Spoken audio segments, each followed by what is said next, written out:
എൻ്റെ പ്രിയ സഹോദരി സഹോദരന്മാരെ, യേശു ഇന്നു വ്യക്തമായി സംസാരിക്കുന്നു. ഉപമകളില്ലാതെ, കവിതയില്ലാതെ. വിഭജിച്ച ഒരു വീടിന് നിലനിൽക്കാനാവില്ല. ഒരു ഭീഷണിയല്ല, ഒരു സത്യം. എല്ലായിടത്തും എത്തിച്ചേരുന്ന ഒരു സത്യം കുടുംബങ്ങളിലേക്ക്, ഗ്രാമങ്ങളിലേക്ക്, ഇടവകകളിലേക്ക്, രാഷ്ട്രങ്ങളിലേക്ക്. നമുക്കതറിയാം. നമ്മുടെ വീടുകളിൽ, പ്രത്യേകിച്ച് ഇന്ത്യൻ വീടുകളിൽ, ഐക്യം ജീവിതം തന്നെയാണ്. പങ്കിട്ട ഭക്ഷണം, പങ്കിട്ട പ്രാർത്ഥനകൾ, പങ്കിട്ട ഉത്സവങ്ങൾ തലമുറകളുടെ മേൽക്കൂരയ്ക്ക് കീഴിൽ. എന്നാൽ ഐക്യം എത്ര ദുർബലമാണെന്ന് നമുക്കറിയാം. പരിഹരിക്കപ്പെടാത്ത ഒരു മുറിവ്, ഒരു ശാഠ്യമുള്ള നിശബ്ദത, ക്ഷമിക്കാൻ ഒരു വിസമ്മതം. പെട്ടെന്ന് ഒരിക്കൽ ശക്തമായി കരുതിയത് പൊട്ടിപ്പുറപ്പെടാൻ തുടങ്ങുന്നു. പുറത്തല്ല, ഉള്ളിലാണ്. കാരണം സഭയിലെ വിഭജനം എല്ലായ്പ്പോഴും ഹൃദയത്തിൽ നിന്നാണ് ആരംഭിക്കുന്നത്. അഹങ്കാരം, നീരസം, മുറിവേറ്റ ഓർമ്മ, നിശബ്ദ തീരുമാനം, ഞാൻ വഴങ്ങില്ല.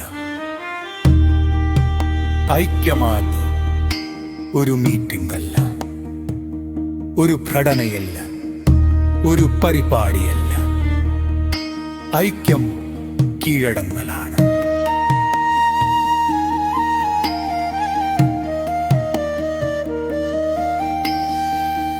ഹൃദയങ്ങൾ ദൈവത്തിനു വഴങ്ങുമ്പോൾ സമാധാനം പിന്തുടരുന്നു. വിശ്വാസികൾ ഒരുമിച്ച് നടക്കുമ്പോൾ അവർക്ക് ഏത് കൊടുങ്കാറ്റിനെയും നേരിടാൻ കഴിയും. ചരിത്രവും ഇത് പഠിപ്പിക്കുന്നു. 18-ാം നൂറ്റാണ്ടിൽ കാനഡയിലെ ഒരു യുദ്ധത്തിനിടെ ഒരു സൈനിക മേധാവി ഒരു കത്തീഡ്രലിന് മുന്നിൽ നിന്നുകൊണ്ട് വിശുദ്ധരുടെ പ്രതിമകൾക്ക് നേരെ വെടിയുതിർത്തു. കല്ല് ലക്ഷ്യങ്ങൾ, വ്യാജ ശത്രുക്കൾ. യഥാർത്ഥ യുദ്ധം വന്നപ്പോൾ അദ്ദേഹത്തിനൊന്നും അവശേഷിച്ചില്ല. നഗരമുറച്ചു നിന്നു. അദ്ദേഹത്തിന് പരാജയം ശക്തിരുവനമർവഴില. യഥാർത്ഥ ശത്രുവിനെ തിരിച്ചറിയുന്നതിൽ പരാജയപ്പെട്ടു. സഭാഗത്തേക്ക് തിരിഞ്ഞ് സ്വയം ആക്രമിക്കുമ്പോഴെല്ലാം അത് തത്ര സംഭവിക്കുന്നു.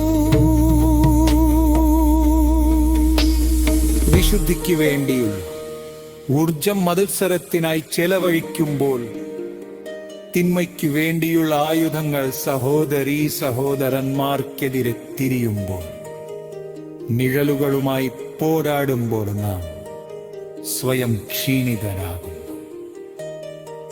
വിപരീതമായി ഐക്യം സുവിശേഷത്തിനൊന്നും ആദിത്യത ഒരുക്കുന്ന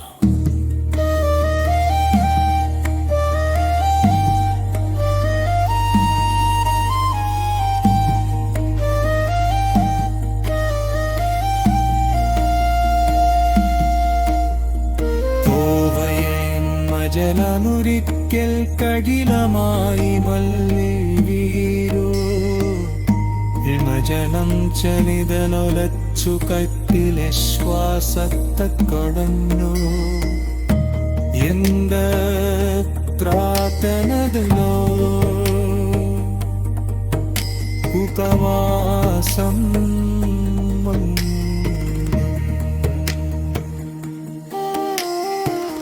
രജിസ്ട്രേഷൻ വന്നു. ശത്രുക്കളാലിംഗനം ചെയ്ത് ഹൃദയം മൃദുവായി വിശ്വാസം വരികൂ. ഐക്യം അങ്ങനെ ഒരുക്കി എന്നിന്റെ സുവിശേഷത്തിൽ ശാസ്ത്രിമാനേശ്വരെ കുറ്റപ്പെടുത്തുന്നു. അവൻ ദൂതിന്റെ ശക്തിയാൽ പിശാചുക്കളെ പുറത്താക്കുന്നു. യേശു വ്യക്തതയുടെ ഉത്തരം നൽകുന്നു. സാത്താൻ തമ്മിൽ തമ്മിൽ തിന്നിച്ച അവന്റെ രാജ്യം വിരമിക്കാൻ തിന്മ സുതപ്പരക്കുന്നില്ല, തിന്മ സുരഭ്യമാക്കില്ല, തിന്മ മോഷ്ടിക്കുന്ന കൊല്ലത്ത അശിപ്പിക്കുന്ന ദീപം മാത്രമാണ് ജീവൻ പുലർത്തവ സ്പാർവിക്കുന്നത്. മദത്തരേസ നിരീക്ഷിച്ചതുപോലെ സമാധാനം തിരുത്തുന്നു, പരസ്പരം ഉൾപ്പെട്ടിരിക്കും